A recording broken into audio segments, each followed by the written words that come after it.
Most valuable tech company? This company is now worth more than most other countries' GDP in the world. It has, in fact, surpassed Australia, South Korea, even Russia. And it changes everything. NVIDIA is worth $3 trillion. That makes it more valuable than Apple, Amazon, or the entire German economy. At the top sits Jensen Huang, a man in a signature leather jacket who bet his entire company on a technology nobody believed in. In 2008, NVIDIA was weeks away from bankruptcy. Wall Street had given up. Investors were fleeing. The company's stock had crashed 80%. Jensen should have pivoted. He should have played it safe. Instead, he doubled down on the craziest bet in Silicon Valley history, and it made him one of the richest people alive. Chapter 1. The Immigrant Gamble. How do you build a trillion-dollar company based on a technology the entire industry thinks is worthless? Most tech CEOs follow a predictable path. Stanford, Google or Facebook, IPO at 30, Billionaire at 35. Jensen's story is nothing like that. He came to America at 9 from Taiwan, speaking no English. His parents sent him to what they thought was a prestigious Kentucky boarding school. It was actually a reform school for troubled kids. His roommate had a knife under his pillow. Another kid had a tattoo of his own name, in case he forgot it. Jensen learned English reading car magazines. He learned survival by staying invisible. He went to Oregon State for electrical engineering, worked at Denny's as a busboy, graduated 1984, got his master's at Stanford, then worked at AMD designing chips. By 1993, at 30, Jensen co-founded NVIDIA with $40,000 and a wild idea: build chips specifically for graphics. Not general computing, just graphics. Everyone said it was suicide. Intel owned computing. Graphics was a niche. Jensen didn't care. This is the story of how an immigrant dishwasher became the man who accidentally built the infrastructure for artificial intelligence, and why he almost lost everything twice. Chapter 2. Building the Impossible. The Crazy Bet. April 1993. Jensen and two co-founders started NVIDIA in a Denny's booth in San Jose, the same Denny's where he once worked. Their thesis was simple but insane. Computers needed specialized chips just for graphics. Not CPUs. Graphics processing units, GPUs. Intel dominated chips with billions in R&D. Nobody thought graphics needed dedicated silicon. Jensen saw differently. He saw 3D graphics, virtual worlds, visual computing. It needed hardware built for parallel processing. He raised $20 million from Sequoia and Sutter Hill. But there was a problem. Building chips takes years and millions. NVIDIA had 18 months of cash. No room for mistakes. They needed to ship fast or die. The first crisis. In 1995, NVIDIA launched the NV1. It was supposed to revolutionize PC gaming. It flopped completely. The chip used quadratic texture mapping instead of the industry-standard triangular polygons. Developers hated it. Gamers ignored it. NVIDIA burned through millions. The company had 6 months of cash left. Jensen called an all-hands meeting.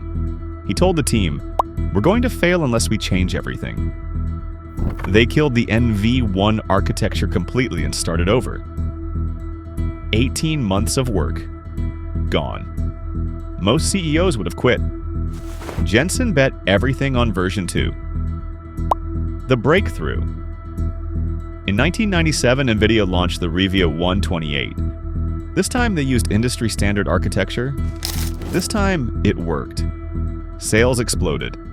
NVIDIA went from bankruptcy watch to market leader in 18 months. 1999, they went public at $12 per share. Jensen was worth $40 million on paper. Not bad for a Denny's busboy, but he wasn't satisfied. He saw something nobody else did. Graphics chips weren't just for games. They were parallel processors that could do massive calculations simultaneously. gaming was just the beginning. Chapter 3: The Near-Death Experience.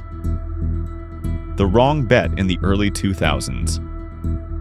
NVIDIA was printing money from gaming GPUs. Stock hit $70. Revenue was growing 50% annually. Then Jensen made a decision that almost destroyed everything. He bet billions on mobile chips. Tegra processors for smartphones. The logic was sound. Mobile was the future. GPUs could power better phone graphics. NVIDIA would dominate. It failed spectacularly. Apple didn't use Tegra. Samsung didn't use Tegra. Qualcomm crushed them. NVIDIA invested years and billions into a market that didn't want them. Meanwhile, AMD was eating their gaming market share. Intel was circling. 2008 arrived. The abyss. September 2008. Lehman Brothers collapsed. Tech stocks crashed. NVIDIA's stock fell from $37 to $6, an 84% drop. The company lost $200 million in one quarter. Analysts predicted bankruptcy by mid-2009. Jensen walked halls, seeing empty desks. Engineers who'd been there from day one were gone. He faced an impossible choice: cut research to survive, or keep investing in long-term bets that might never pay off. Every advisor said, cut R&D, survive, come back later. Most CEOs would have listened. Cut deep. Focus on profitable gaming GPUs. Play defense. Jensen did the opposite. He saw something nobody else could. These GPUs weren't just for graphics. They could run thousands of parallel computations simultaneously. Perfect for scientific research, data centers, and something barely existing in 2008, deep learning neural networks. In 2008, while the company was bleeding cash and Wall Street was writing NVIDIA's obituary, Jensen launched CUDA, a revolutionary programming platform that let researchers and scientists use GPUs for non-graphics tasks. Machine learning, physics simulations, climate modeling, anything requiring massive parallel computation. Wall Street analysts were furious. Why spend precious millions on free software tools for academics when you're going bankrupt? Focus on gaming, cut costs, survive. But Jensen understood something fundamental. Whoever controlled the development tools would control the future platform. If researchers built on CUDA, they'd be locked into NVIDIA forever. It was a 10-year bet, maybe longer. In 2008, with 6 months of cash left, he made it anyway. Jensen's explanation was simple. GPUs will power the next wave of computing. We either lead it or die trying. Nobody believed him. The stock kept falling. Chapter 4: The Accidental AI King. The Pivot. Nobody saw. In 2012, a research team at University of Toronto used NVIDIA GPUs to win the Immigrant competition. Their deep learning model crushed the competition. Suddenly, every AI researcher wanted NVIDIA chips. Google bought them. Facebook bought them. Microsoft bought them. Jensen had accidentally built the infrastructure for the AI revolution. Those useless CUDA tools from 2008? They became the standard for AI development. The mobile bet failed, but the AI bet succeeded beyond anyone's imagination. The explosion. In 2016, NVIDIA stock was at $30. AI was heating up but still niche. By 2020, stock hit $500. COVID accelerated everything digital. AI research exploded. In 2023, ChatGPT launched. The world discovered AI. Every company on Earth suddenly needed NVIDIA chips. Stock exploded to $1,200. Today, NVIDIA controls 90% of the AI chip market. Every ChatGPT query runs on NVIDIA.